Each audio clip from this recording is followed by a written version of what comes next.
Hello दोस्तों, अगर आप हमारे चैनल हॉरिबल संडे से पहली बार जुड़े हैं तो आप हमारे चैनल को सब्सक्राइब कर लीजिए, जिससे आने वाली वीडियो आप तक सबसे पहले पहुंच सके।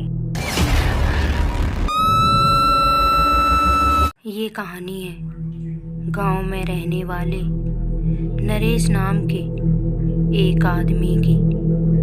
नरेश एक खाने का ठेला लगाता था।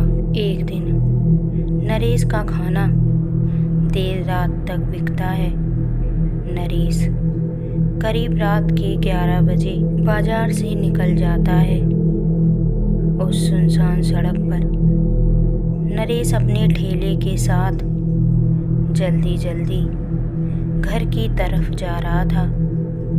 नरेश को जल्द से जल्द अपने घर पहुंचना था, क्योंकि वो कभी भी इतना लेट नहीं हुआ था जितना वो आज हो गया था। सुनसान रास्ता, आसपास घना अंधेरा नरेश को और डरा रहा था। नरेश पूरी हिम्मत के साथ उस रास्ते को पार करना चाहता था, लेकिन ऐसा लग रहा था जैसे वो सुनसान सड़क अपने आप लंबी होती जा रही है। वक्त मानो ठहर सा गया था।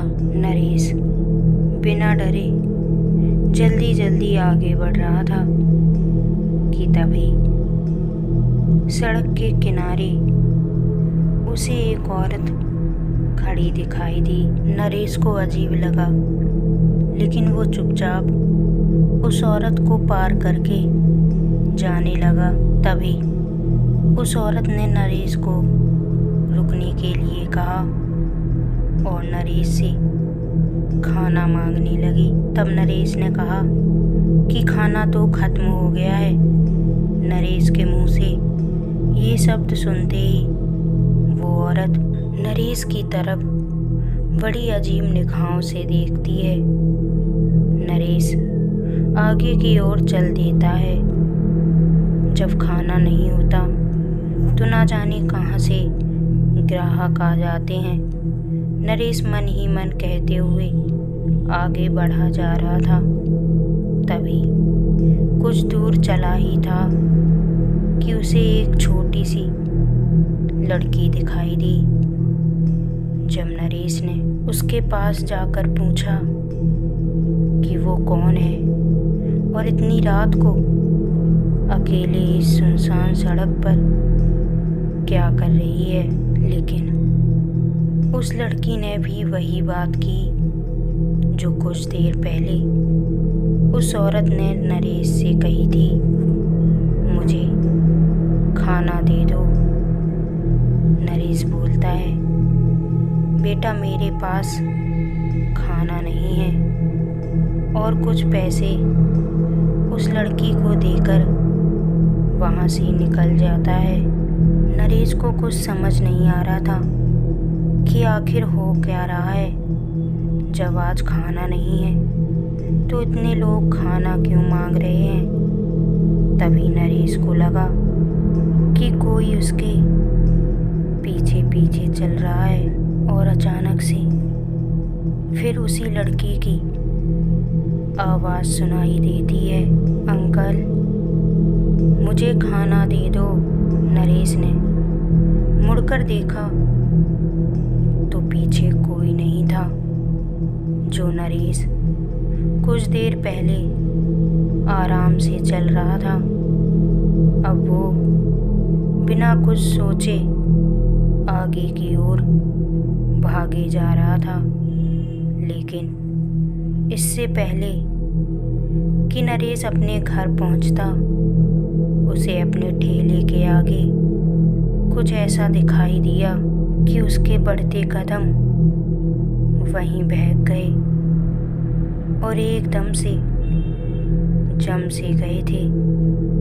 वो औरत जो उसे लगभग 2 किलोमीटर पीछे मिल चुकी थी, और वही लड़की नरेश के ठेले के आगे खड़े थे। और वो दोनों की आंखें धीरे धीरे काली हो गई थीं। उन दोनों ने नरेश की तरफ देखते हुए एकदम डरावनी आवाज में कहा, हमें खाना दे दो। नरेश इतना डर जाता है कि अपने ठेले को वहीं पर छोड़कर भागने लगता है। वो भागता जा रहा था। जहाँ भी उसे अंधेरा दिखता वो अपनी आंखों को बंद कर लेता और भगवान का नाम लिए जा रहा था। घर पहुँचते ही वो बेहोश हो गया। घर वालों ने उसे पानी पिलाकर शांत किया और फिर उससे उसकी इस हालत का कारण पूछा। तब नरेश ने सारी बात अपने परिवार वालों को बताई। तभी नरेश के बूढ़े पिताजी ने कहा, उस सड़क पर रात को एक औरत और उसकी लड़की की भूखी आत्मा लोगों को दिखाई देती है, जो लोगों से खाना मांगती है और ना देने पर उन्हें मार देती है। कहा जाता है कि ये माँ बेटी बहुत गरीब थी और उस सड़क पर भीख मांगती थी। एक दिन जब इनकी स्थिति काफ़ी खराब हो गई तो इन दोनों ने सड़क पर आकर अपनी जान दे दी थी।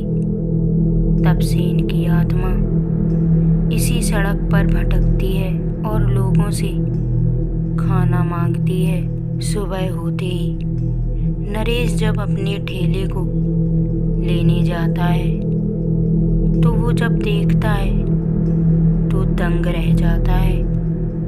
ठेले पर रखे बर्तन पूरी सड़क पर टूटे पड़े थे, मानो किसी ने उन पर हथौड़े चलाए हों।